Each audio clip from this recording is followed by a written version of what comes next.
घटना झालेली आहे त्याचं समर्थन कोणी करू शकत नाही। हे महाराष्ट्राच्या विधानसभेच्या परिसरात या पद्धतीनं एक कृत्य होणं, आमदारावर हाणामारी होणं याचं समर्थन करण्याचं कारण नाही। विधानसभा अध्यक्षांनी सांगितलं की मी चौकशी करून योग्य कारवाई। पण बाहेरचे जे पासेस दिले जातात त्यामुळे आपण आज परिसरात बघतोय की गर्दी किती होती आहे आणि हे बाहेरचे लोक येऊन या ठिकाणी जे ज्या पद्धतीने हाणामारी फ्रीस्टाईल होते त्याला कारणीभूत तेच आहे का? मग नाही, अध्यक्ष महोदयांनी सांगितलं की मी कंट्रोल करतोय, त्यामुळे हे सगळं इथली जबाबदारीच माननीय अध्यक्षांची असते, त्यामुळे अध्यक्षांच्या निर्णयावर कुठली प्रतिक्रिया देणं काही बरोबर नाही। पोलिसांनी अहवाल दिलेला आहे, आमदारांचे म्हणजे कार्यकर्ते येतात लॉबीमध्ये घुसले जातात मुळे असे सगळे प्रकार घडतात असं वाटतं का? पोलिसांचा पण अहवाल आहे काय आता सत्ता पक्षाचे मंत्री आमदार आपण पाहिलं असेल की सगळ्यात जास्त लोक त्यांच्याबरोबरच येतात। आता आखरी सत्ता पक्षाने ज्या पद्धतीने इथं गर्दी जमा करून ठेवलेली आहे त्याचेच हे परिणाम आहेत, पण हे इथलं जी घटना झाली त्याचं समर्थन मी करणार नाही साहेब, खरं तर प्रश्न हा आहे की ज्या पद्धतीने आपले म्हणजे आमदार असतील नियम मोडतात, लॉबी पर्यंत कार्यकर्त्यांना नेले जातात आणि फोटो सेशन केलं जातं असा अहवाल पोलिसांनी दिलेला आहे। बरोबर आहे, हे काही बरोबर नाही। मी मगाशी सांगितलं की हे बरोबर नाही। लॉबीमध्ये बाहेरची लोक नेणं हे इथल्या सुरक्षा विभागासाठी सुद्धा अडचणीचं आहे। आमदारांच्या सुरक्षेचे प्रश्न निर्माण होणार आहेत आणि जसं आपल्या देशाच्या संसदेमध्ये सुद्धा अतिरेकी घुसून ज्या पद्धतीने संसद उडवण्याचा प्रयत्न झालेला होता, मुंबई हे शहर हे नेहमी हाय अलर्ट असते आणि यामध्ये विधानसभेमध्ये एवढ्या मोठ्या संख्येने लोक इथं येणं आणि लॉबीपर्यंत पोहोचणं हे बरोबर नाही आणि त्याच्यामुळे सुरक्षेचा प्रश्न या निमित्तानं निर्माण झाला।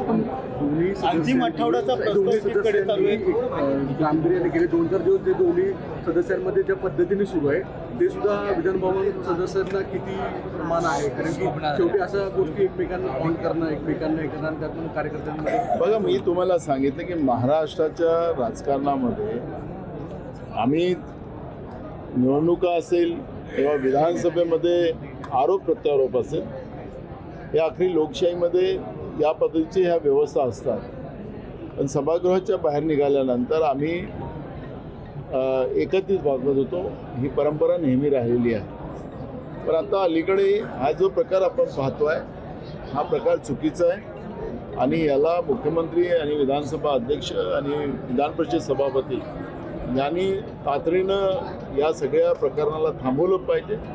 जी महाराष्ट्राची प्रथा आणि परंपरा जी आहे आणि विज्युअल परंपरा राहिलेली आहे, या परंपरेला ज्या पद्धतीनं छेद दिला जातो असेल ही गंभीर बाब आहे।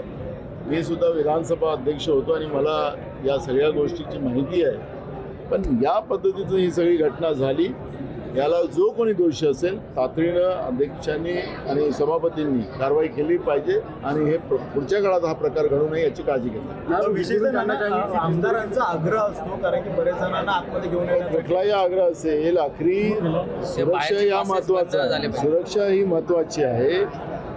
मी आपल्याला सांगितलं की मुंबई हे हाय अलर्ट असतं आणि ज्या पद्धतीने या देशाच्या संविधानावरच अतिरेकीने हमला केला होता आणि जी काही परिस्थिती उद्भवलेली होती ती परिस्थिती या मुंबईमध्ये घडू शकतं हे कोणालाही नाकारता येत नाही आणि म्हणून आमदार असतील किंवा मंत्री असतील या प्रत्येकाने आपण स्वतः जबाबदारी घेतली पाहिजे आणि किती लोक आणले पाहिजेत की नाही आणले पाहिजेत याची दखल घेतली पाहिजे। ही सगळ्यांची जबाबदारी है, सगळ्या लोकप्रतिनिधींची जबाबदारी है। हिंदी में जानना चाहेंगे कि जिस तरीके से यहाँ पे घटना हुई उस पर क्या भूमिका है? देखो, जो घटना यहाँ पर हुई है इसका कोई समर्थन नहीं करेगा, मैं निषेध करता हूँ।